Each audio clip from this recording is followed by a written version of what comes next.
आज हामी कार्यपरक सम्बन्धन सिकाइ हामी हिजो यसमा सुरु गरेका थियौँ चुस्स है। अब यो कार्यपरक सम्बन्धन भनेपछि यो कार्यपरक सम्बन्धन स्किनरले प्रतिपादन गरेका हुन्। स्किनर भनेर बुझ्नु पर्यो। यिनले 1930 मा प्रयोग गरेका छन्, तर 1938 मा सिद्धान्तको प्रतिपादन गरेका छन्। 1930 मा मुसामाथि प्रयोग गरेका छन्, मुसामाथिको प्रयोग। अब कार्यपरक सम्बन्ध प्रत्यावर्तन के माथि भन्दा मुसामाथि प्रयोग भएको रहेछ। अब 1938 मा यसले त्यो सिद्धान्तको प्रतिपादन गरेका छन्। The behaviour of organism, the behaviour of organism नामक पुस्तक प्रकाशन गरेका छन् अनि यो सिद्धान्तको प्रतिपादन गरेका छन्। यसरी बुझ्नु पर्यो। अब उनले जुन प्रयोग गरेको बक्सलाई स्किनर बक्स भन्छ, जुन मुसो थुनेको बक्स हो। मुसालाई थुनेर जुन थुनिएर राखिएको थियो त्यो बक्सलाई स्किनर बक्स भन्थ्यो। यो एउटा विशेष खालको बाकस हो, विशेष खालको बाकस हो। त्यसलाई स्किनर बक्स भन्थ्यो, त्यो प्रयोग गरेको बक्सलाई। अब एउटा चिज के बुझ्नुहोस् भने शास्त्रीय सम्बन्धन प्रत्यावर्तनमा सिकारू इनएक्टिभ हुँदा पनि सिकाइ हुन्थ्यो। तर कार्यपरक सिकाइ सिद्धान्तमा कुनै चिज पाउनका लागि, खाना पाउनका लागि सिकारू क्रियाशील हुनुपर्छ। नामै कार्यपरक अथवा क्रियापरक। क्रियापरक भएको हुनाले केही पाउनका लागि प्राणी क्रियाशील हुनुपर्छ, उसले काम गर्नुपर्छ, ऊ एक्टिभ हुनुपर्छ, उसले लक्षित काम गर्नुपर्छ। त्यो लक्षित काम गर्यो भने मात्रै उसले के पाउँछ? पुरस्कार पाउँछ, खाना पाउँछ। त्यो खानालाई के अरे स्किनरले के भनिदिए? स्किनरले सम्मलन अथवा पुनर्बल भनेर भने, सम्मलन वा पुनर्बल भनेर भने, सम्मलन वा पुनर्बल भनेर भने। यो थर्नडाइकको प्रभावको नियममा आधारित सिद्धान्त हो। थर्नडाइकको प्रभाव मान्छेले एउटा प्राणीले एउटा काम गर्यो, त्यो काम गरे बापत पुरस्कार पायो अथवा त्यो पुरस्कारलाई सम्मलन भनियो। त्यसको प्रभावले गर्दा ऊ त्यो काम गर्न के भयो? फेरि उद्धत भयो।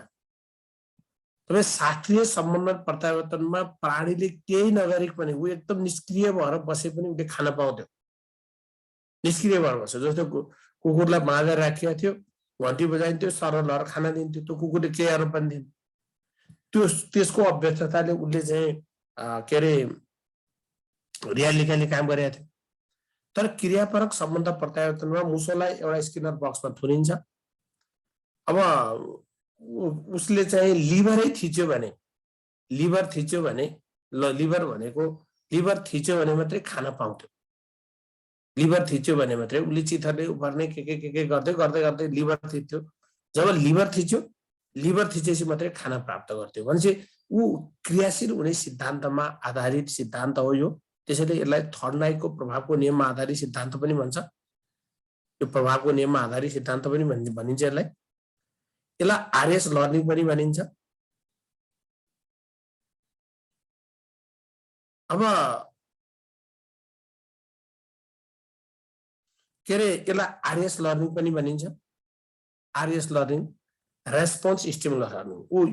यो आरएस लर्निङ मैले हिजो पनि भनेको थिएँ। यो सबलीकरणको सिद्धान्त, सबलीकरण, पुनर्बल जे भन्नुहोस्, सबलीकरणको सिद्धान्तमा आधारित सबलीकरण भन्नुहोस्। यो सबलीकरणलाई हामीले बुझ्नु पर्यो भने यो सबलीकरणलाई हामी अर्को भाषामा के भन्छौँ? यसलाई पुनर्बल पनि भन्छौँ। यो पुनर्बलको सिद्धान्तमा आधारित हो। पुनर्बलको सिद्धान्तमा आधारित हो। यो पुनर्बलको सिद्धान्तमा आधारित हो। के भयो? एक मिनट है साथी। यो पुनर्बलको सिद्धान्तमा आधारित हो। यसमा सिकारु क्रियाशील हुने सिद्धान्त छ। यो थर्नडाइकको प्रभावको नियममा आधारित हो। अब यसैले यसलाई के बुझ्नु पर्यो भने यो सिद्धान्त अनुसार प्राणीले त्यो व्यवहार सिक्छ जसलाई पुनर्बल प्रदान गरिन्छ। जुन चिजमा पुनर्बल पाइन्छ त्यही चिजमा मात्रै प्राणीले सिक्छ। त्यसैले यसलाई पुनर्बलको प्रयोगकर्ता को हुन्? स्किनर हुन् भनेर बुझ्नु पर्यो। यसरी चाहिँ बुझौँ। ल अब यो व्यवहार स्थापित गर्नका लागि सबलीकरण र के अरे सकारात्मक सबलीकरण र नकारात्मक सबलीकरण, फेरि त्यो सबलीकरण भनेको पुनर्बल हो भनेर बुझ्नु है। फेरि व्यवहार स्थापित गर्नका लागि सकारात्मक नकारात्मक दुवै सबलीकरण हुनुपर्छ। अब शास्त्रीय सम्बन्धनको परिपूरक भन्दो रहेछ, यसलाई परिपूरक भन्दो रहेछ। यो मानिसको सिकाइ उद्देश्यपूर्ण हुन्छ तसर्थ उसको सिकाइ कार्यपरक हुन्छ, कार्यपरक हुन्छ भन्दो रहेछ। मानिसको सिकाइ के हुन्छ? मानिसको सिकाइ चाहिँ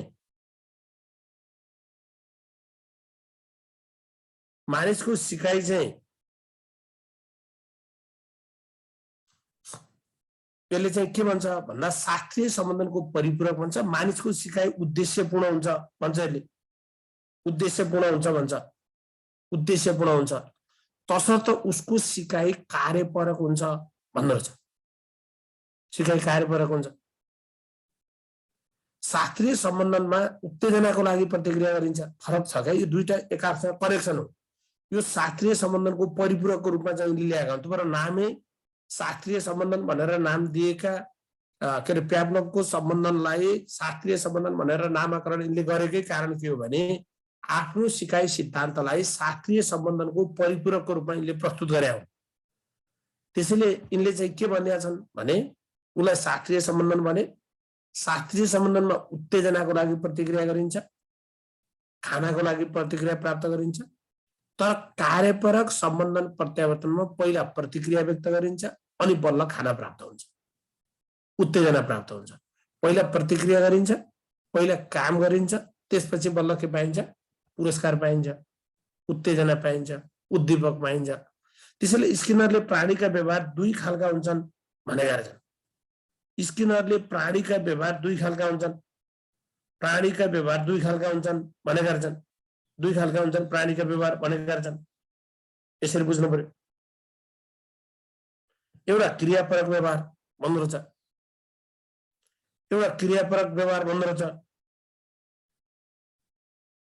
एउटा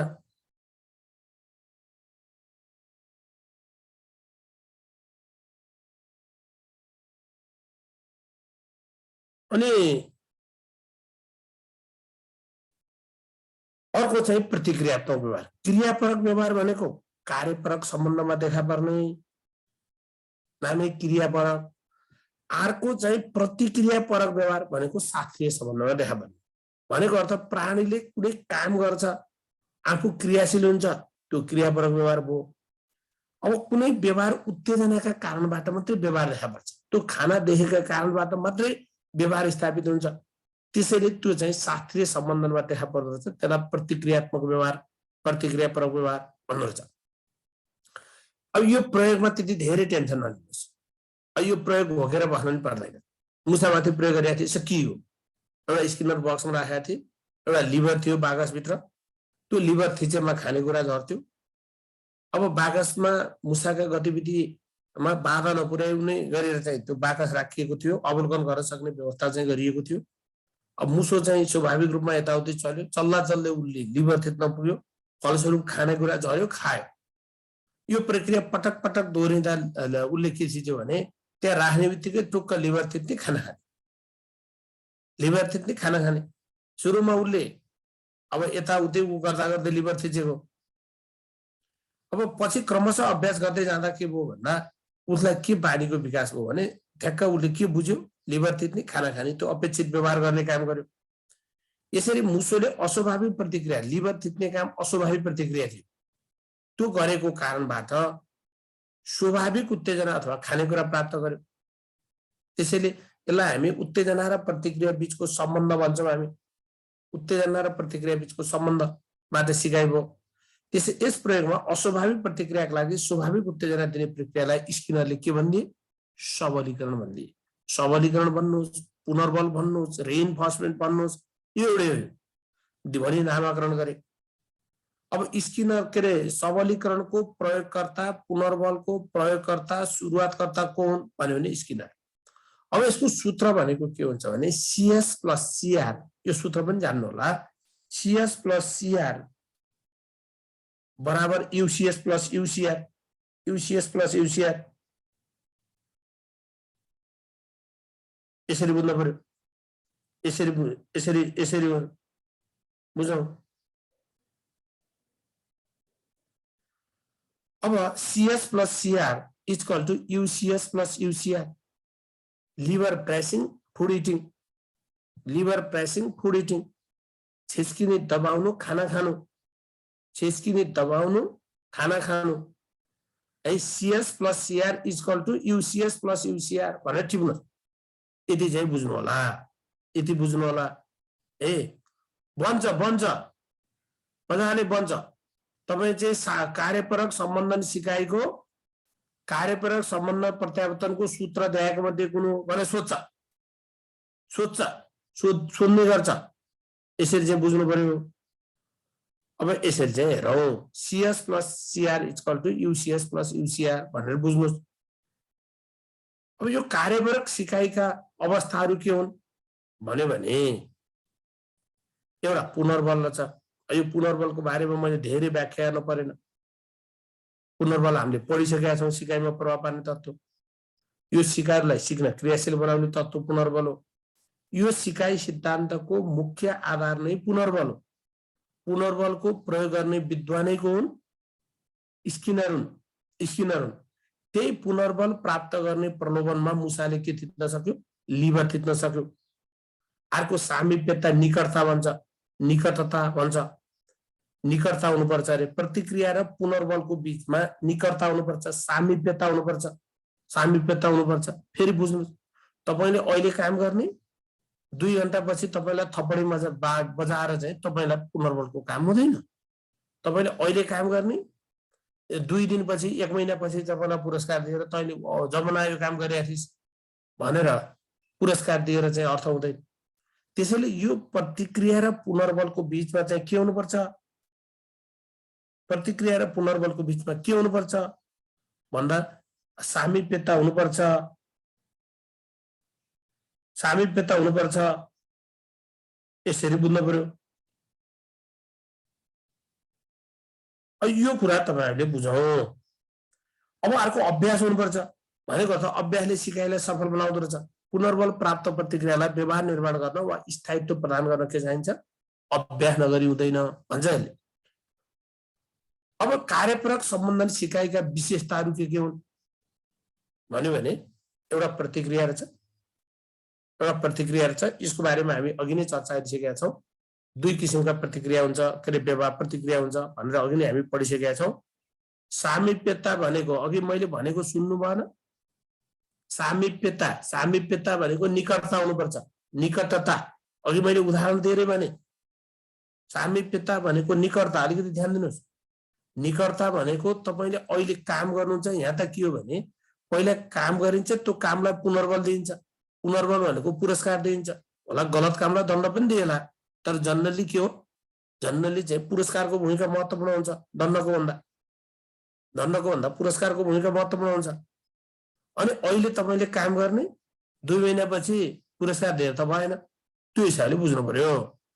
यस, दुई बीचको नजिकको सम्बन्ध हुनुपर्छ भने यो हिसाबले भनेको है। यसरी चाहिँ बुझ्नु पर्यो। अब यसरी चाहिँ बुझ्नु पर्यो। अब प्रतिक्रिया भनेको यस सिद्धान्तले प्रतिक्रियालाई 2 व्यवहारमा वर्गीकरण गरिरहेको छ। एउटा प्रतिक्रियात्मक व्यवहार, एउटा क्रियापरक व्यवहार। यो अघि हामी चर्चा गरिसक्यौं। प्रतिक्रियात्मक व्यवहार ज्ञात उत्तेजनाका लागि दिने, जस्तो घण्टी बजेपछि र्याल उत्पन्न हुनु, यो शास्त्रीय सम्बन्धमा देखा पर्यो। अर्को क्रियापरक व्यवहार भनेको भविष्यको उत्तेजनाका लागि वर्तमानमा गर्ने प्रतिक्रिया हो। खाना खानका लागि, खाना पाउनका लागि अहिले गर्ने काम हो। उता चाहिँ घण्टी देखेर, घण्टी बजेर र्याल उत्पन्न भयो, खाना देखेर चाहिँ र्याल उत्पन्न भयो, प्रतिक्रियात्मक भयो। यता चाहिँ के भयो? भविष्यमा के होला भन्ने आशाका साथ वर्तमानमा गरिने प्रतिक्रियालाई क्रियात्मक प्रतिक्रिया भनिन्छ। जस्तो लिभर थिचेर खाना प्राप्त गर्नु। यसरी चाहिँ बुझ्नु पर्यो। अब शास्त्रीय सम्बन्धनले स्वचालित सिकाइमाथि विश्वास गर्छ, तर क्रियापरक सम्बन्धनले उद्देश्यपूर्ण सिकाइमाथि विश्वास गर्छ। शास्त्रीय सम्बन्धनले स्वचालित सिकाइमाथि विश्वास गर्छ, क्रियापरक सम्बन्धनले उद्देश्यपूर्ण सिकाइमाथि विश्वास गर्छ। एउटा स्वचालित हुँदो रहेछ, अर्को उद्देश्यपूर्ण सिकाइ हुँदो रहेछ, क्रियापरकको उद्देश्यपूर्ण हुँदो रहेछ, एउटा त्यो बुझ्ने। दोस्रो पुनर्बल वा सबलीकरण, क्रियापरक सम्बन्धन प्रत्यावर्तनको अर्को महत्त्वपूर्ण विशेषता पुनर्बल वा सबलीकरण। यसलाई नभुल्नु होला, यसको बारेमा हामी त्यति धेरै चर्चा गरिसकेका हुनाले म अब यसमा चाहिँ भुल्दैन। अस्ति पुनर्बलमा टन्न पढेको, पुनर्बल भनेको प्रतिक्रियाको दरलाई प्रभावित पार्ने तत्त्व, प्रतिक्रियाको दर घटाउने वा बढाउने। तपाईको घटाउने तत्त्वलाई हामी सकारात्मक सबलीकरण भन्छौँ, बढाउने प्रतिक्रियाको दरलाई बढाउनेलाई हामी सकारात्मक भन्छौँ। जुन पुनर्बलले प्रतिक्रियाको दरलाई घटाइदिन्छ, घटाउने काम गर्छ, त्यो घटाउनेलाई हामी के भन्छौँ? नकारात्मक पुनर्बल अथवा सबलीकरण भन्छौँ। यो महत्त्वपूर्ण विशेषता हो। अब यो सिद्धान्तै पुनर्बलको सिद्धान्तमा आधारित छ। त्यसैले यिनले पुनर्बल के हुन्छन्? सकारात्मक नकारात्मक हुन्छ, प्राथमिक र माध्यमिक पुनर्बल हुन्छ, अनि नियमित र अन्तरालिक पुनर्बल हुन्छ भनेर भनेका थिए। यो तीनटाको बारेमा हामीले पुनर्बलमा चाहिँ चर्चा गरेको त्यही विषय हो यहाँ। अब व्यवहारको आकृतिकरण, यो व्यवहारको आकृतिकरण यो अर्को विशेषता हो। व्यवहारको आकृतिकरण भनेको अर्को विशेषता हो। यसरी बुझौँ। अब व्यवहारको आकृतिकरण भनेको व्यवहार निर्माण हो। व्यवहार निर्माण निश्चित व्यवहारको स्थापना गर्नु, निश्चित व्यवहारको स्थापना गर्नु, निश्चित व्यवहारको निर्माण गर्नु, त्यसलाई हामी व्यवहारको आकृतिकरण भन्छौँ। निश्चित व्यवहारको के गर्नु? निर्माण गर्नु।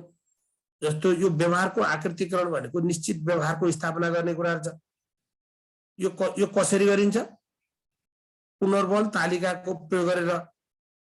यो पुनर्बल तालिका प्रयोग गरेर व्यवहारलाई निश्चित रूप दिइन्छ। पुनर्बल तालिकाको प्रयोग गरिन्छ। अब उपयुक्त प्रतिक्रियालाई क्रमबद्ध रूपमा के गरिन्छ? सबलीकरण गरिन्छ। क्रमबद्ध रूपमा सबलीकरण गरेर जटिल व्यवहार सिकाउन सकिन्छ भन्छ। यसरी बुझ्नु पर्यो। जटिल व्यवहारलाई सिकाउन सकिन्छ। यसलाई चाहिँ व्यवहारको आकृतिकरण भनिन्छ। निश्चित व्यवहारको स्थापना गर्नु जस्तो यसको लागि पुनर्बल तालिका प्रयोग गर्ने। पुनर्बल तालिका भनेको कस्तो अवस्थामा कस्तो पुनर्बल दिने भनेको, उपयुक्त पुनर्बल दिनु पर्यो नि। कुन अवस्थामा कुन पुनर्बल दिने त्यो भनेको, कुन अवस्थामा कुन पुनर्बल दिने यो हिसाबले बुझ्नु पर्यो। पुनर्बल तालिका प्रयोग गरेर व्यवहारलाई निश्चित रूप दिई व्यवहारको निर्माण गर्न सकिन्छ। उपयुक्त प्रतिक्रियालाई क्रमबद्ध रूपले सबलीकरण गरेर प्राणीलाई जटिलभन्दा जटिल व्यवहार सिकाउन सकिन्छ। जस्तो कक्षामा पढ्न नरुचाउने विद्यार्थीलाई विविध पुनर्बलको साथले पढ्ने बानीको विकास गराउन सकिँदो रहेछ। विद्यालय जाने नभएका बच्चालाई के अरे चकलेट, पैसा, टिफिन, पुरस्कार दिएर बिस्तारै विद्यालय जान अभ्यास गराइँदो रहेछ। यो चिजलाई हामी के भन्छौँ? व्यवहारको आकृतिकरण भन्छौँ। यसलाई अर्को भाषामा व्यवहार निर्माण भन्छ। यसरी बुझ्नु पर्यो। यसरी चाहिँ बुझौँ है। अब अर्को आकस्मिकताको व्यवस्थापन। आकस्मिकताको व्यवस्थापन भनेको फेरि के हो भने सही प्रतिक्रियाका लागि सही उत्तेजना दिनु हो। सही प्रतिक्रियाका लागि सही उत्तेजना प्रदान गर्नु, त्यसलाई सही सबलीकरण प्रदान गर्नु, त्यसलाई हामी आकस्मिकताको व्यवस्थापन भन्छौँ। भनेको तपाईले जे व्यवहार गर्नुभयो त्यो व्यवहारलाई त्यही अनुसारको पुनर्बल दियो, त्यही अनुसारको सबलीकरण दियो भने मात्रै के हुन सक्छ? व्यवहार निर्माण हुन सक्छ। यसलाई चाहिँ के भन्छ? आकस्मिकताको व्यवस्थापन भन्छ। सही प्रतिक्रियालाई सही उत्तेजना दिने हैन। अब यसरी क्रियापरक सम्बन्धनमा आकस्मिकताको व्यवस्थापन गरेर प्राणीले नयाँ व्यवहार सिक्न सक्छ भन्छ। पुनर्बल तालिकाको व्यवस्थापन गरेर आकस्मिकताको व्यवस्थापन गर्न सकिन्छ, आकस्मिकताको व्यवस्थापन गर्न सकिन्छ भनेर बुझ्नु पर्यो। अब आउने के हो? के अरे आकस्मिकताको व्यवस्थापन कसरी गर्न सकिन्छ? क पुनर्बल तालिकाको व्यवस्थापन गरेर, ख के अरे पुनर्बल मात्रै प्रदान गरेर, त्यहाँ फेरि उपयुक्त पुनर्बल तालिका भनेर बुझ्नुपर्छ। पुनर्बल तालिकाको व्यवस्थापन गरेर राइट आन्सर त्यो बुझ्नु पर्यो एउटा। अर्को क्रियापरक सम्बन्ध प्रत्यावर्तनको विशेषता कुन हो? विशेषता कुन हो? क आकस्मिकताको व्यवस्थापन, ख बानी निर्माण, ग प्रत्यक्षीकरण, घ केन्द्रीय मध्यस्थता। भन्नुहोस् क्रियापरक सम्बन्ध प्रत्यावर्तनको विशेषता कुन हो? जन्नले हामीलाई विशेषता भन्छ, विशेषता भन्छ। यसरी बुझ्नु पर्यो। पुनर्बल तालिका आकस्मिकताको व्यवस्थापन भनेको के हो भनेर सोध्न मिल्छ। आकस्मिकताको व्यवस्थापन भनेको के रहेछ? सही प्रतिक्रियाको लागि सही उत्तेजना प्रदान गर्नु। यसरी चाहिँ बुझ्नु पर्यो। पुनर्बल तालिकाको व्यवस्थापन गरेर आकस्मिकताको व्यवस्थापन गर्न सकिन्छ, यसरी बुझ्ने। अब यसको शैक्षिक प्रयोग के हुन्छ त भन्यो भने अब यो शैक्षिक प्रयोग हामीलाई धेरै यसमा चाहिँ योजनाबद्ध शिक्षण बढी सोध्छ। ध्यान दिनु होला, योजनाबद्ध शिक्षण बढी सोध्छ हामीलाई, बढी सोध्छ योजनाबद्ध शिक्षण। अब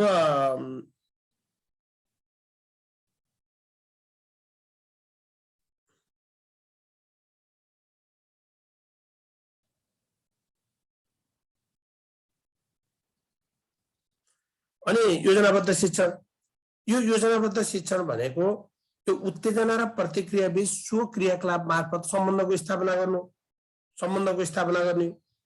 योजनाबद्ध शिक्षण भनेको उत्तेजना र प्रतिक्रिया बीच सो क्रियाकलाप मार्फत सम्बन्धको स्थापना गर्ने, सो क्रियाकलाप मार्फत। फेरि बुझ्नु होला, एक दुईवटा शब्द बुझ्नुहोस्। योजनाबद्ध शिक्षण भन्नुहोस् र टेक लाउनुहोस् त, यसका अरू कुराहरू पनि महत्त्वपूर्ण छ। योजनाबद्ध शिक्षण भनेको यो अन्त पनि काम लाग्छ। ठिक छ, 9 बजे ठिकै छ, 9 बजे अब मजाले किताब पढ्नुहोस् है। अब आइएड पढ्नुभयो, बिएड पढ्नुभयो, त्यहाँ 9 बजेको वर्षभरि पढेर 9 बजेको एकछिन त बुझिँदैन। बुझ्नेले बुझ्नुहुन्छ, नबुझ्नेले बुझ्नुहुन्न है। अब हेर्नुहोस्, यसको शैक्षिक प्रयोग के हो? योजनाबद्ध शिक्षण यसको शैक्षिक प्रयोग भनेर भन्दा नि बुझ्नु भने त के लाग्ने है। योजनाबद्ध शिक्षण कार्यपरक सम्बन्ध प्रत्यावर्तनको शैक्षिक उपयोग दिएका मध्ये कुन हो? क्वेसन सोध्ने त्यही हो। क योजनाबद्ध शिक्षण, ख प्रत्यक्षीकरण, ग केन्द्रीय मध्यस्थता भन्दा योजनाबद्ध शिक्षण भनेर चाहिँ हाल्न सकिँदैन, सम्झन सकिन्न भने त केही लागेन, केही लाग्दैन है। त्यो भएर मैले हिजो तपाईँहरूलाई चाहिँ पहिला पढेर आउनुहोस् पनि भनेको थिएँ, पहिला पढेर आउनुहोस् पनि भनेको थिएँ मैले। अब योजनाबद्ध शिक्षण टिप्नुहोस्, त्यहाँ 2-4 कुरा टिप्नुहोस्।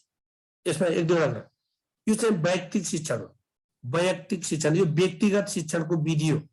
योजनाबद्ध शिक्षण नम्बर 1, यो व्यक्तिगत शिक्षणको विधि हो। फेरि तपाईँलाई यसका धेरै व्याख्या जान्न जरुरत पनि छैन। हामीलाई सोध्छ यो मूल हेडिङ यसको शैक्षिक उपयोग कुन हो भनेर योजनाबद्ध शिक्षण आकस्मिकताको व्यवस्थापन, व्यवहारको परिमार्जन, पुनर्बलको प्रयोग, यसका शैक्षिक प्रयोग हुन्। हामीलाई सोध्ने त्यही हो। त्यही सम्झने कि नसम्झने, भोगेर सम्झने सम्झोस्, बुझेर सम्झेर सम्झने सम्झनुहोस्, सम्झनु त त्यो पर्यो ए। अब योजनाबद्ध शिक्षण भनेको के रहेछ? यो व्यक्तिगत शिक्षण हो। यो व्यक्तिगत शिक्षण हो।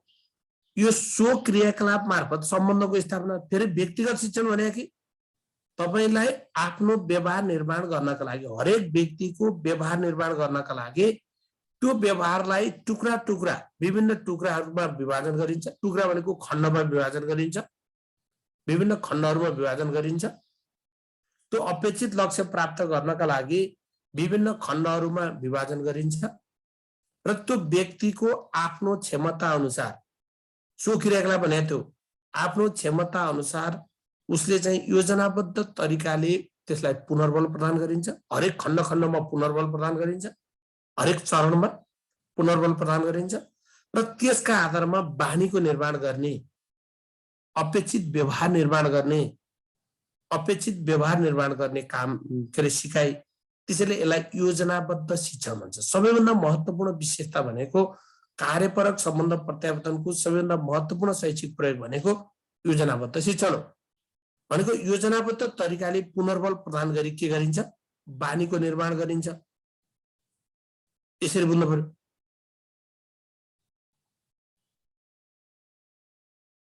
यसरी बुझौँ। अनि यसरी बुझौँ। अब विकासजी अलिकति भाषा पनि राम्रोसँग प्रयोग गर्नुहोस् है भाषा पनि अलि राम्रोसँग प्रयोग गर्नु। के लेख्यो त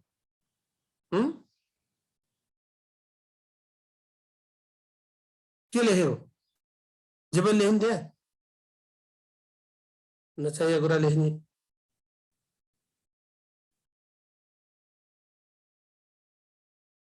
मैले तपाईँलाई पढाउँदिनँ अध्याय, मैले आज मात्रै पढाउने, अब म पढाउन तपाईँलाई। मैले आज मात्रै हो है, अब म पढाउँदिनँ, म तपाईँलाई पढाउन सक्दिनँ। मैले यत्रा वर्ष पढ्दाखेरि के पढेर आउनु भएको थियो, यहाँभन्दा कसरी पढाउने हो, कोसँग के छ नचाहिएको कुरा हेर्ने। जे पनि लेख्ने च्याटमा सार्वजनिक सञ्जालमा जे पनि लेख्ने त्यही हो दिमाग पढेको, त्यही पढेको।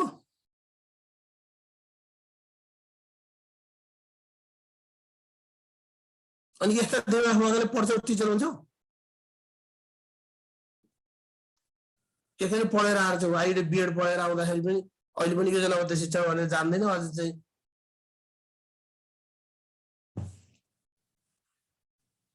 यो त सार्वजनिक सञ्जाल हो च्याट बक्स भने, त्यहाँ के लेख्नुपर्छ, टिचरप्रति के व्यवहार गर्नुपर्छ त्यो पनि जान्नुहोस्।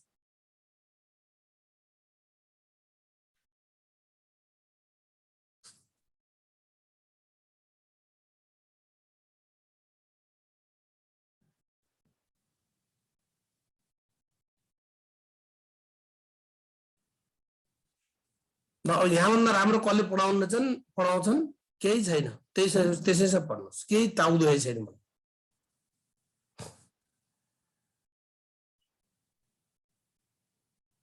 बारम्बार त्यही कुरा स्ट्रेस गरेर पढाएको छ, जोड गरेको छ। यो हेरेर आउनु साथीभाइ, यो अलिकति क्रिटिकल छ, टेक्निकल छ, हामीले पढेकै हो, आइएडमा पढ्यौँ, बिएडमा पढ्यौँ, कोही फ्रेस साथीहरू हुनुहोला, पढेकै हो, एकचोटि हेरेर आउनुहोस्। यो चिज यसो हो, तपाईँलाई सोध्ने फेरि के हो, सोध्ने के हो तपाईँलाई चाहिएको होला खुरु क्वेसन।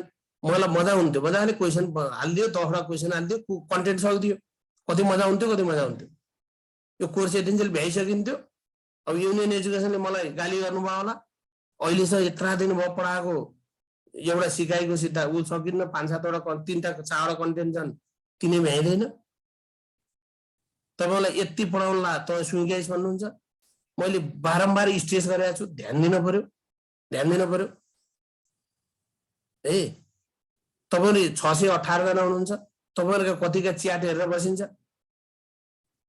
अनि लेख्ने पनि सार्वजनिक सञ्जालमा लेख्ने पनि एउटा शब्द हुन्छ, शब्दको चयन पनि हुन्छ। सार्वजनिक भनेको दुनियाँलाई 600 कतिजनालाई चाहिँ सार्वजनिक गरेर विषय हो।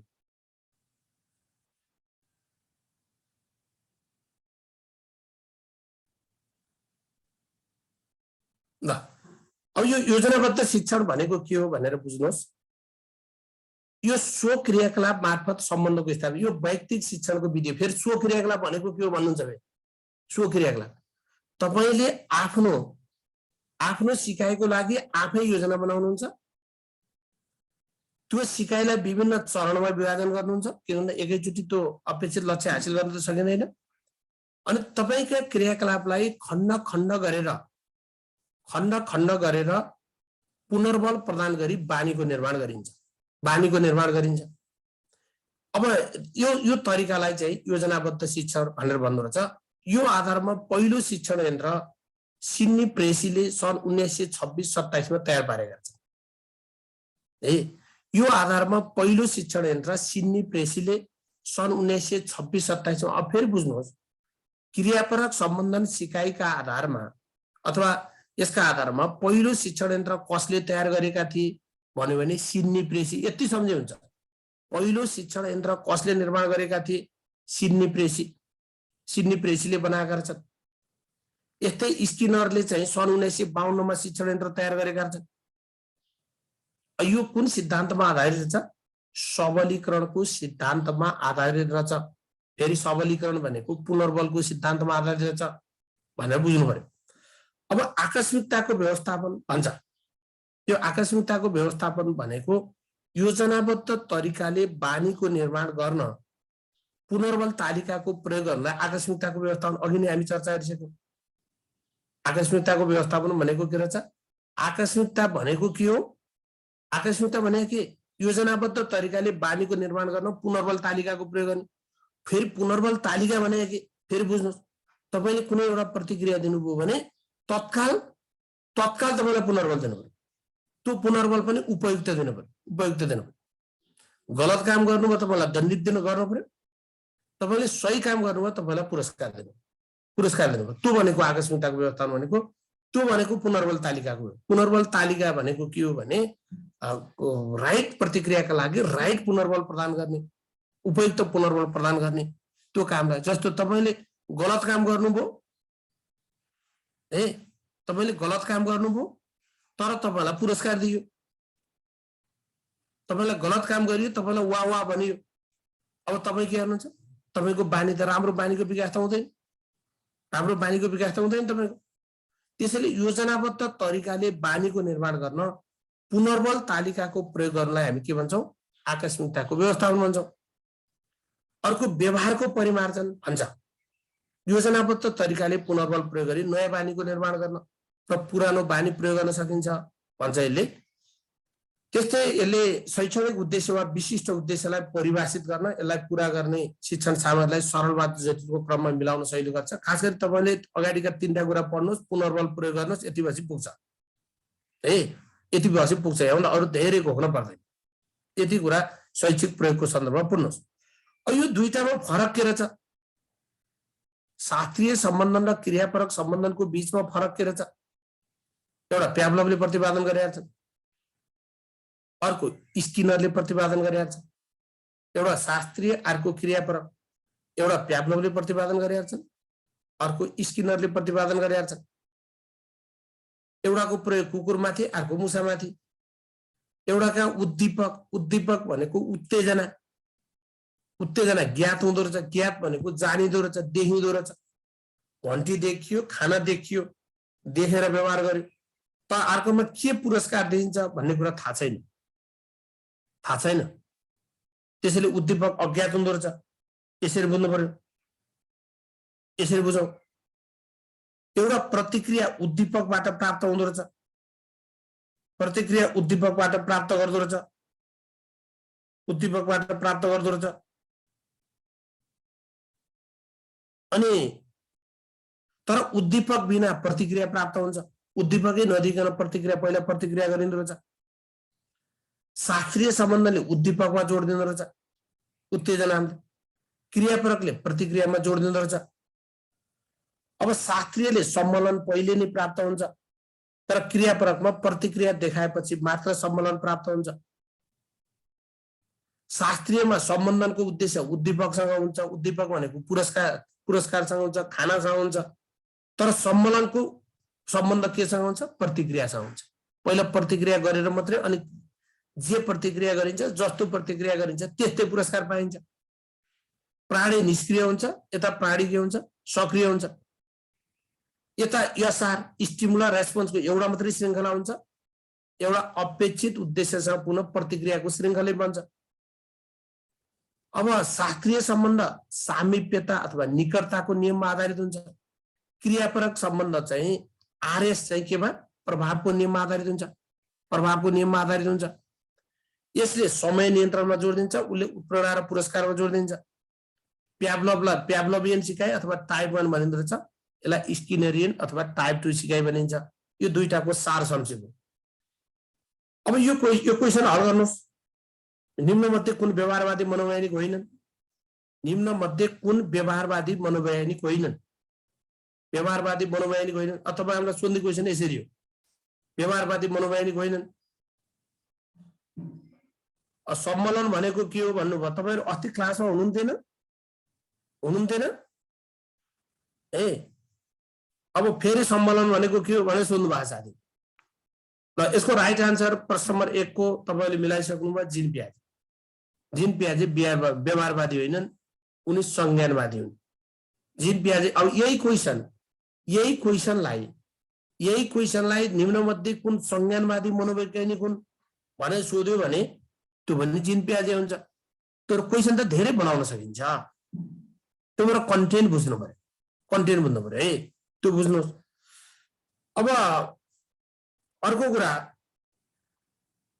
निम्न मध्ये शास्त्रीय सम्बन्ध प्रत्यावर्तन अन्तर्गतको सिकाइको अवस्था डट शास्त्रीय सम्बन्धन अन्तर्गतको सिकाइको अवस्था डट शास्त्रीय सम्बन्धनको प्रेरणा र अभ्यास, निकटता र अभ्यास, पुनर्बल र प्रेरणा, निकटता र बोध,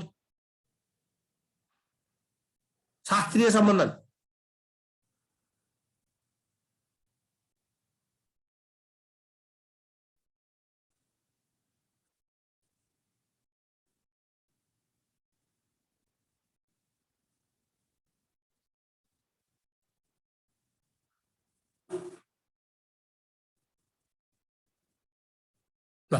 यो भनेको निकटता र अभ्यास हो, निकटता र अभ्यास हो, निकटता र अभ्यास।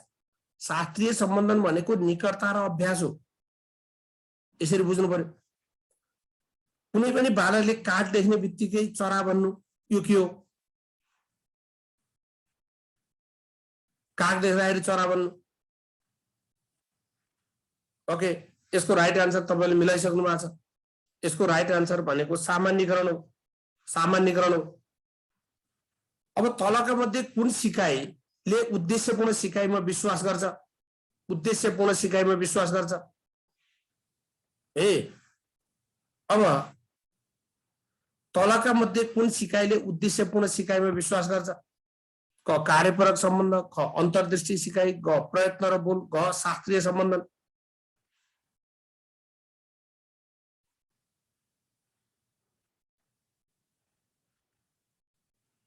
सरी, उद्देश्यपूर्ण सिकाइमा विश्वास गर्दैन है। सरी, उद्देश्यपूर्ण सिकाइमा विश्वास गर्दैन, विश्वास गर्दैन। ओके,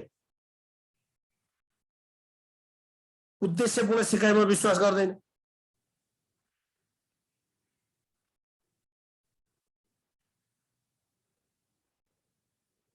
अब उद्देश्यपूर्ण सिकाइ उद्देश्यपूर्ण नहुने कुन हो? कुन उद्देश्यपूर्ण नहुने? प्रश्न नम्बर 4 घ होइन, शास्त्रीय सम्बन्धनले होइन, शास्त्रीय सम्बन्धले होइन भनेर बुझ्नु पर्यो। यसरी बुझ्नुहोस्। अब शास्त्रीय सम्बन्ध प्रत्यावर्तन अनुसार घण्टीको मिल्दो आवाजका लागि रियाल उत्पन्न गर्ने प्रतिक्रियालाई के भनिन्छ? घण्टीको मिल्दो आवाजका लागि रियाल उत्पन्न गर्ने प्रतिक्रिया कुन हो? क प्राप्ति हो, ख सिकाइ हो, ग उत्तेजना सामान्यीकरण हो, घ उत्तेजना विभेदीकरण हो।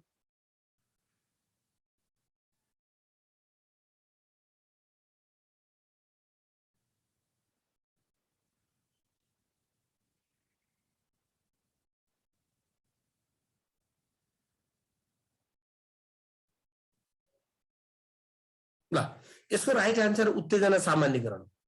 उत्तेजना सामान्यीकरण हो, उत्तेजनाको सामान्यीकरण हो, सामान्यीकरण हो। मिल्दोजुल्दोका लागि समान प्रतिक्रिया दिनु उत्तेजना सामान्यीकरण, मिल्दो उसको लागि फरक प्रतिक्रिया दिनु त्यो चाहिँ विभेदीकरण।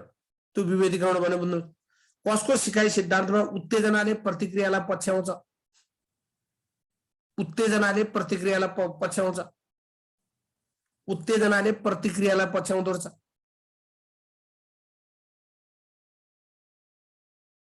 यी उत्तेजना भनेको के? स्टिमुलस अनि रेस्पोन्स, एसआर। एसआर कसको हुन्छ? एसआर आरको आरएस, त्यो प्याभलोभको सिकाइ सिद्धान्त, प्याभलोभको सिकाइ सिद्धान्त। अब मुसोमाथि गरिएको प्रयोगको आधारमा प्रतिपादित सिकाइ सिद्धान्त देखाएका मध्ये कुन हो? सामाजिक सिकाइ, प्रयत्न बोल, कार्यपरक सम्बन्ध, अन्तर्दृष्टि।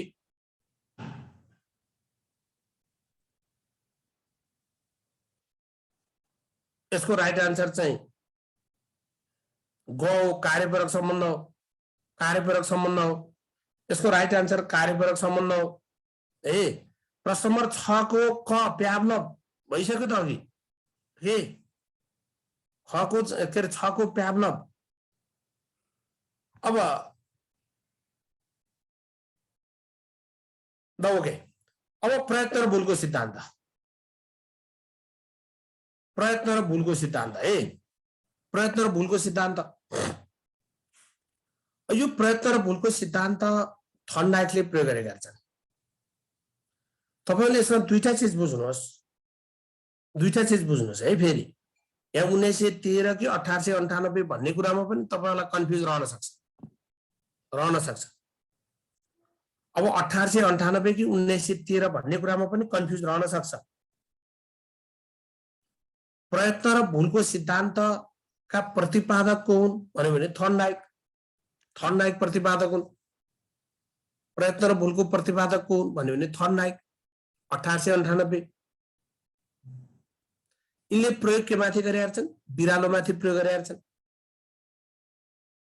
यिनले राखेको बक्सलाई पजल बक्स भन्दो रहेछ। पजल बक्स, अहिले त्यो बक्सको चित्र पनि हेरौँला अहिले एकछिनमा। अब फेरि बुझ्नुहोस्, के अरे थर्नडाइकले सिकाइका नियम कहिले प्रतिपादन गरेका थिए भन्यो भने 1913। यो चीज फरक छ। तपाईले कहीँ 1898 पाउनु होला, कहीँ 1913 पाउनु होला। प्रयत्न र भूलको सिद्धान्त 1898 मा प्रतिपादन गरे। त्यही प्रयत्न र भूलको सिद्धान्तमा आधारित रहेर यिनले सिकाइका नियमहरू 1913 मा प्रतिपादन गरेका छन्। ती नियमहरूलाई 1930 मा फेरि सामान्य परिमार्जन गरेका छन्। सामान्य परिमार्जन गरेका छन् भनेर बुझ्नु पर्यो। सामान्य परिमार्जन भनेर गरेका छन्। प्रयत्न र भूलको सिद्धान्तमा आधारित रही सन् 1913 मा उनले सिकाएका नियम प्रतिपादन गरेका छन्।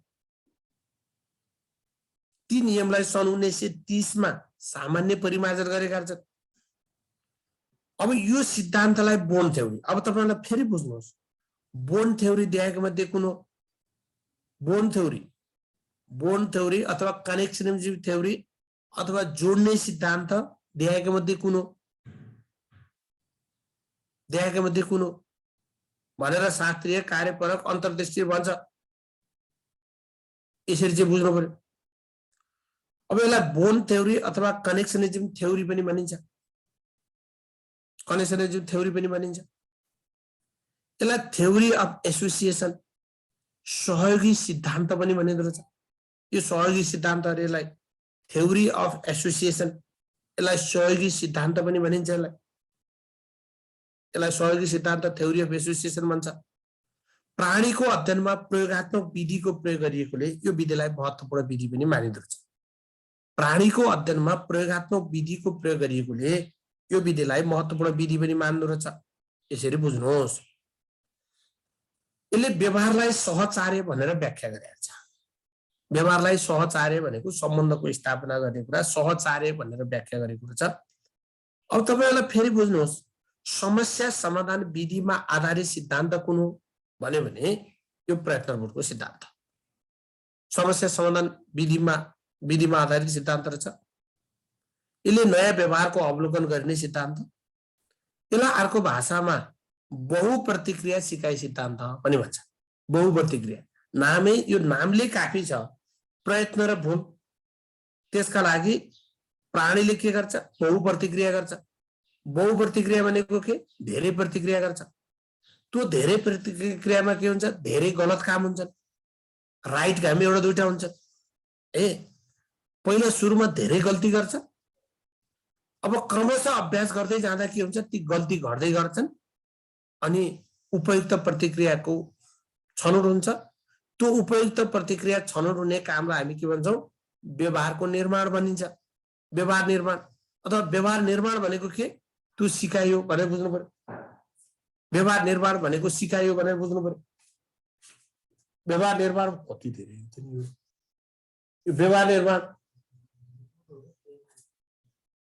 व्यवहार निर्माण यो सिकाइ भनेर भन्छ। यसरी बुझ्नु पर्यो। यसरी भूल गर्दै जाँदा अचानक सही प्रतिक्रियामा पुग्छ र त्यही सही प्रतिक्रियालाई बारम्बार दोहोर्याउँदै अन्त्यमा उसले के गर्छ? सही प्रतिक्रिया प्राप्त गर्न सक्छ।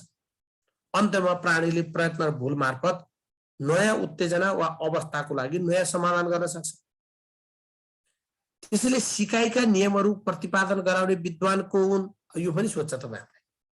सिकाइका नियमहरूको प्रतिपादन गराउने, प्रथम पटक परिचय गराउने ती विद्वान को हुन् भन्यो भने थर्नडाइक। है, सिकाइका नियमहरूको प्रथम पटक परिचय गराउने विद्वान को हुन् थर्नडाइक।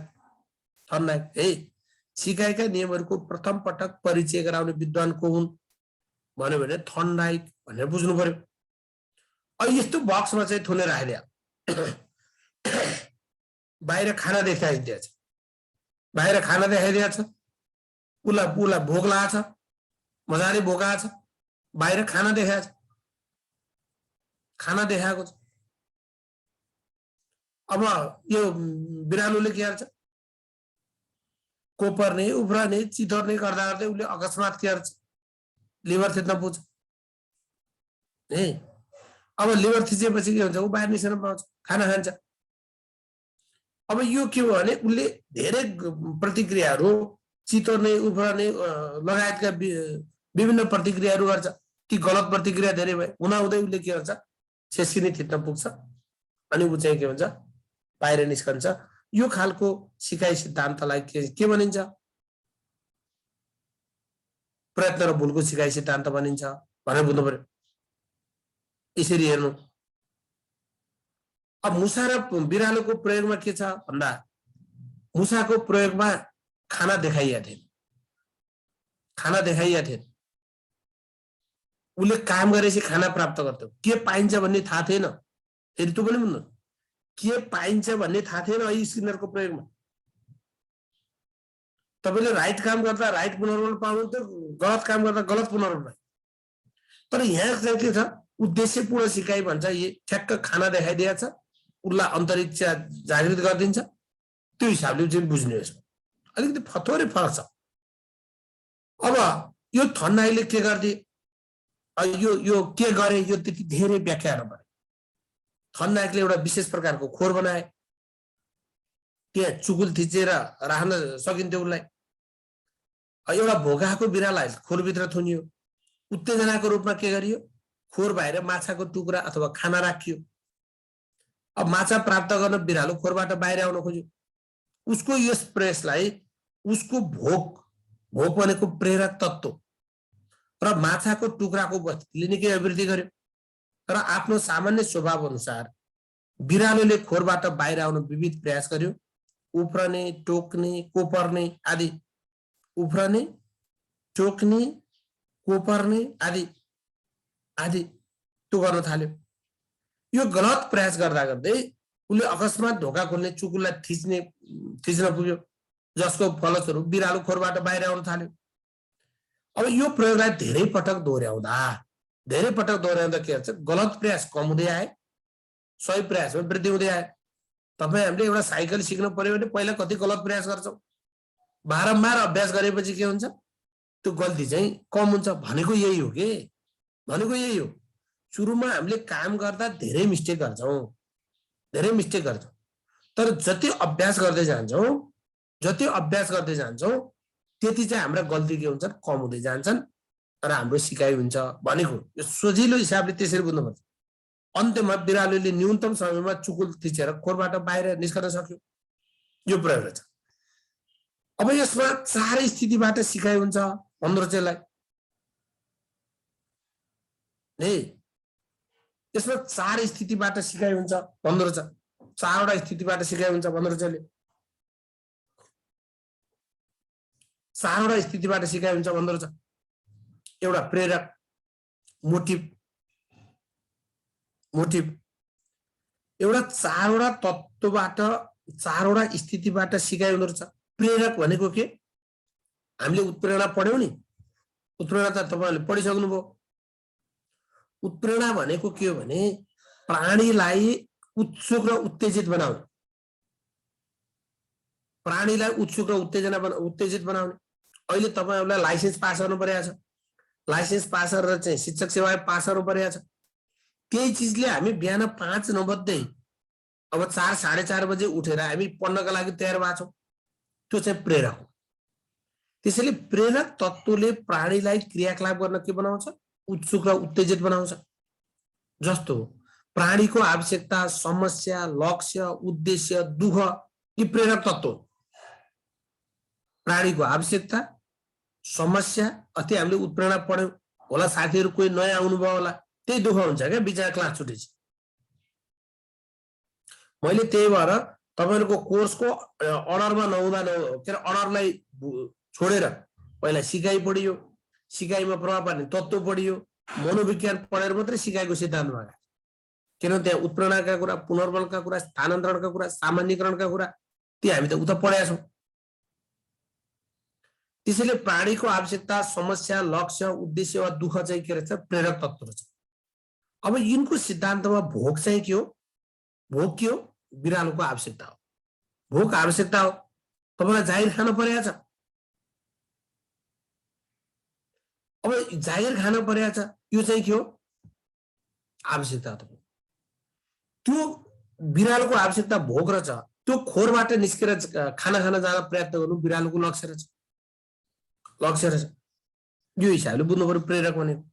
क्रियाकलापहरू आवश्यकता पूर्ति गर्नका लागि उसले विभिन्न क्रियाकलाप गर्छ। यो दोस्रो स्थिति रहेछ। त्यो आवश्यकता पूर्ति गर्नका लागि क्रियाकलाप गर्छ, विभिन्न क्रियाकलापहरू गर्छ उसले। अचानक सही प्रतिक्रिया प्राप्त हुन्छ। बहु प्रतिक्रिया र अचानक सही प्रतिक्रिया पनि यो सिकाइको सिद्धान्त हो। अथवा प्राणीले आफ्ना क्रियाकलापहरूको ठिक र बेठिक छुट्याइ गल्ती छुट्याउँदै जान्छ। छनौट सम्बन्ध कायम र निश्चितताको सिद्धान्त भन्छ। जब उसको बानीको निर्माण हुन्छ, गलत प्रतिक्रिया घट्दै जान्छन् अनि सही प्रतिक्रिया चाहिँ उसले छनौट गर्न सक्छ। त्यसैमा सम्बन्ध कायम गर्छ र के गर्छ? निश्चितता कायम गर्छ। निश्चितता कायम गर्छ र यस काममा पुरस्कार र दण्डको भूमिकाले चाहिँ काम गरेको हुन्छ भनेर भन्छ। यी चारवटा स्थितिबाट सिकाइ हुन्छ भनेका रहेछन् यसले। एउटा प्रेरक कुरा, प्रेरक भनेको भोक रहेछ, भोक रहेछ, यसरी बुझ्नु पर्यो। भोक चाहिँ प्रेरक तत्त्व रहेछ। अब भोक आयो भने मात्रै उसले काम गर्छ। ऊ टन्न अगाएको छ भने किन काम गर्छ? त्यो हिसाबले बुझ्नु पर्यो। क्रियाकलापहरू अचानक सही प्रतिक्रिया, छनौट सम्बन्ध कायम र निश्चितताको सिद्धान्त, यो चारवटा स्थितिबाट सिकाइ हुन्छ भनेर बुझ्नु पर्यो। अब यसमा संलग्न तत्त्व वा चरण भनेर अन्तरिक्ष वा प्रेरक, यसलाई भोक भन्दो रहेछ। भोक भन्दो रहेछ यसलाई। भोक चाहिँ अन्तरिक्ष वा प्रेरक हो। तपाईलाई भोकै लागेन भने तपाईले खाना खानै खोज्नुहुन्न। लक्ष्य वा उत्तेजना भनेको खाना खानु हो। खाना खानु हो। क्रियाकलाप वा प्रतिक्रिया, यसलाई हामी बहुप्रतिक्रिया भन्छौँ। बहुप्रतिक्रिया भन्छौँ। तान्ने, चितर्ने, उफ्रने लगायतका काम गर्छ। यी क्रियाकलाप अथवा प्रतिक्रिया हुन्। बाधाहरू छन्, ब्लक्स छ। बाधा के छ? पजल बक्स छ, ढोका छ। ढोका थुनेर राखिदिएको छ। त्यही थुनेर निस्कन लिस्केसी मात्रै चाहिँ खाना प्राप्त गरिन्छ। त्यो चाहिँ बाधा रहेछ, ब्लक्स रहेछ। यसका आधारमा उसले विभिन्न प्रतिक्रिया गर्दा गर्दै अचानक सही प्रतिक्रिया प्राप्त गर्छ। सही प्रतिक्रियाको छनौट गर्छ र त्यसलाई के गर्छ? निश्चितता गर्छ। निश्चितता गर्छ भनेको लास्टमा सिकायो। उसले के बुझ्छ भने अब त्यो छेस्किने थिच्ने बाहिर निस्कन पाए सकिन्छ भन्ने कुरा उसले सिकाएको हुन्छ। यसरी यो चरणबाट चाहिँ प्रयत्न र भुलको सिकाइ सिद्धान्त चल्छ भनेर बुझ्नु पर्यो। यसरी बुझ्ने।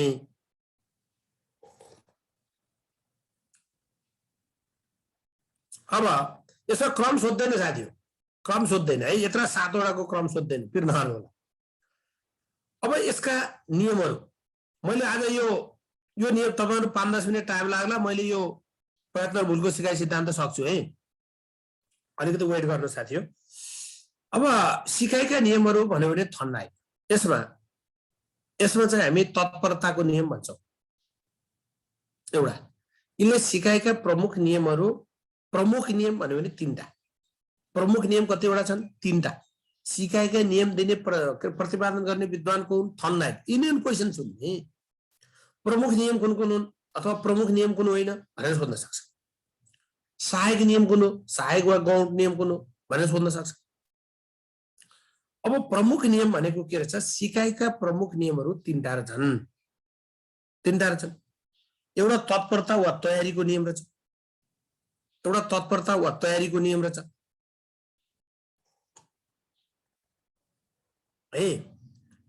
अब एउटा तत्परता वा तयारीको नियम रहेछ। 3टा नियम मध्ये तत्परता वा तयारीको नियम। अब यो तत्परता वा तयारीको नियम भन्यो भने सिकारु सिक्नका लागि तयार हुनुपर्छ, यति बुझ्यो भयो। सिकारु सिक्नका लागि के हुनुपर्छ?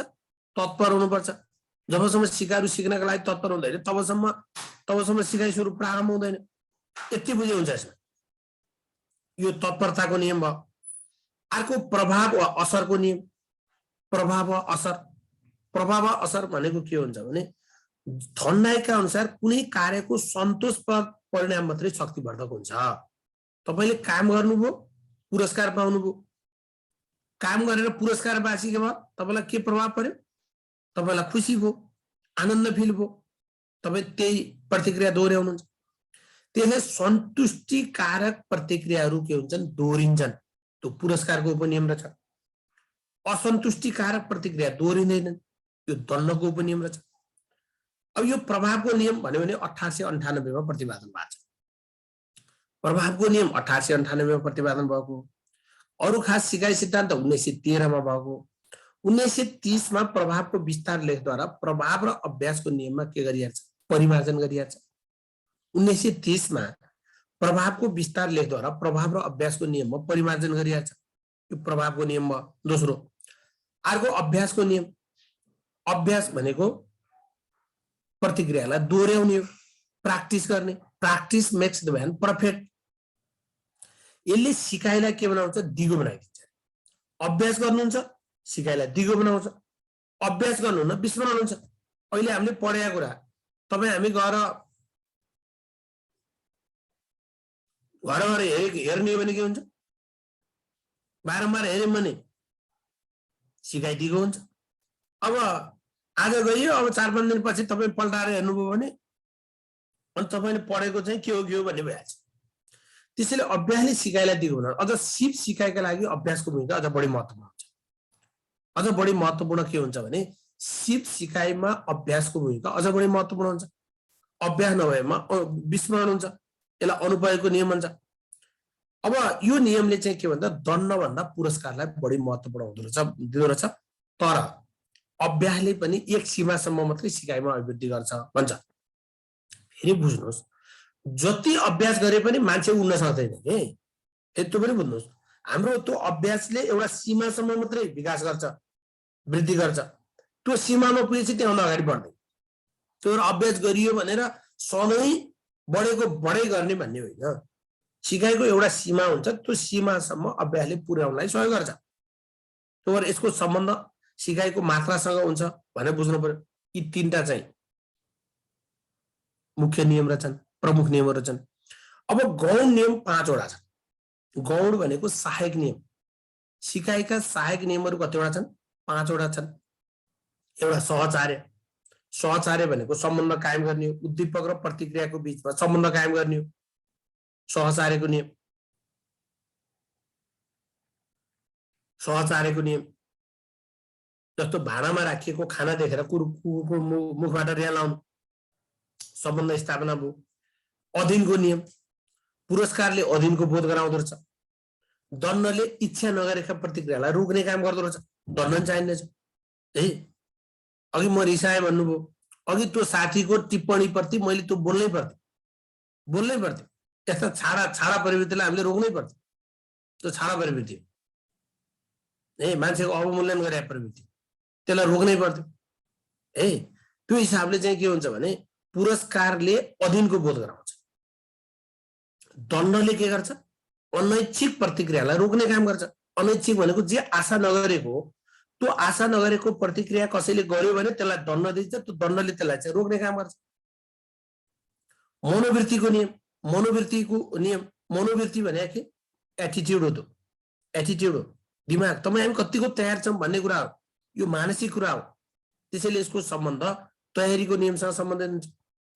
तपाईँ अन्तर्आत्मै देखेर तपाईँ सिक्नका लागि तयार हुनुहुन्छ कि हुनुहुँदैन भन्छ यसले। मनोवृत्तिको नियम। बहुप्रतिक्रियाको नियम त बुझिहाल्नुभयो तपाईँले। बहुप्रतिक्रिया भने के रहेछ?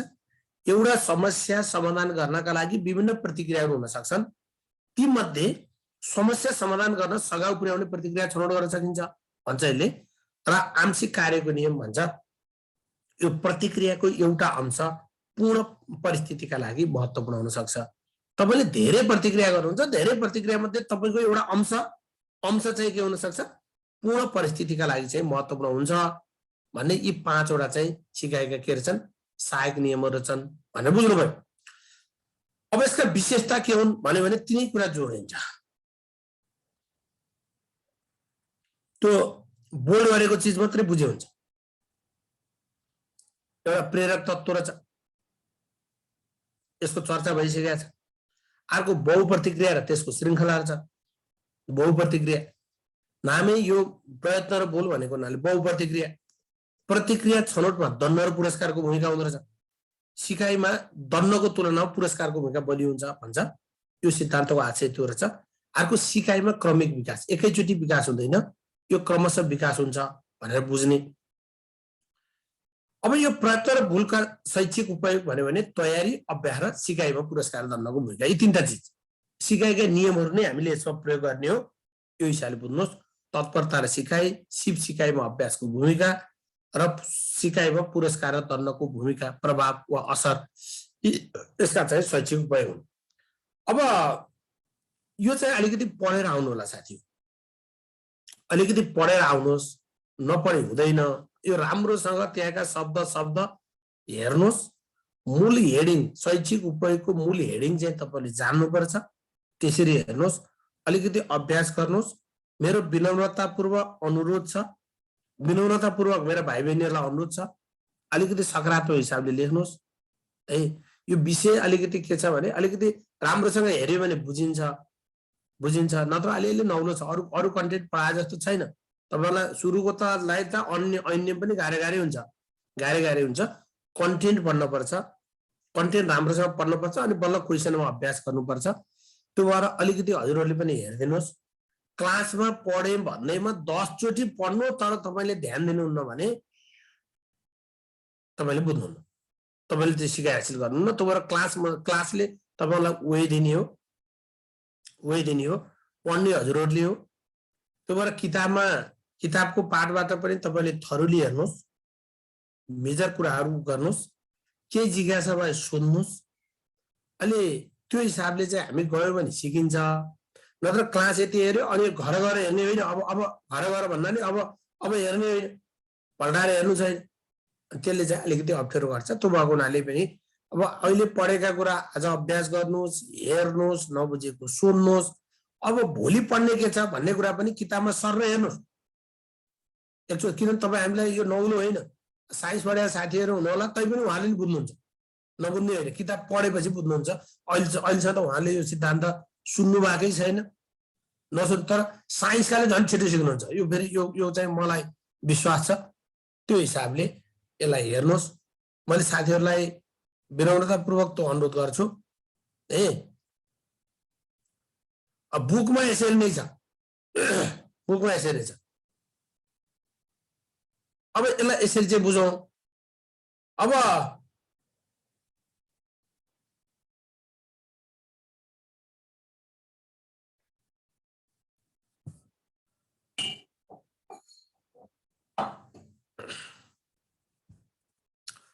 ल साथीहरू त्यो हिसाबले हेर्नु होला। हस्, थ्याङ्क यू। अब मैले साथीहरूलाई प्लिज यस्तो छ, मोडल सेट भनेर मैले 55 सेटको किताब निकाल्न खोज्दैछु। 55 सेट निस्कँदैछ। मैले चाहिँ साथीहरू यो सिकाइ सिद्धान्त मैले पढाउँछु होइन, ध्यान दिनुहोस् है। यो सिकाइ सिद्धान्त मैले पढाउँछु, त्यतिन्जेल हजुरहरू धैर्य गरेर हेरिदिनु होला। सम्भवतः भोलि सकिन्छ। अनि त्यसपछि बाँकी कन्टेन्ट चाहिँ सम्भवतः मैले क्लास लिन्न है। बाँकी कन्टेन्ट सम्भवतः मैले क्लास लिन्न। यो एकाइ छ टुङ्ग्याउने मेरो दायित्व भयो, अप्ठ्यारै भयो है। अब यो एकाइ चाहिँ मैले टुङ्ग्याउँछु। त्यो भएको हुनाले भोलि अब यो अलिकति टेक्निकली छ। भोलि हामी 2-3टा शीर्षक चाहिँ हेर्छौँ, अनि त्यसपछि भोलि चाहिँ यो अन्तर्देशीय सिकाइ सिद्धान्त यताउतिका कुरा मैले सक्छु। यो एकाइ सक्ने मेरो दायित्व भयो। त्यसपछिको कुरा ठिक छ है। हस्, त्यसपछिको कुरा सल्लाह गरौँला। हस्, थ्याङ्क यू।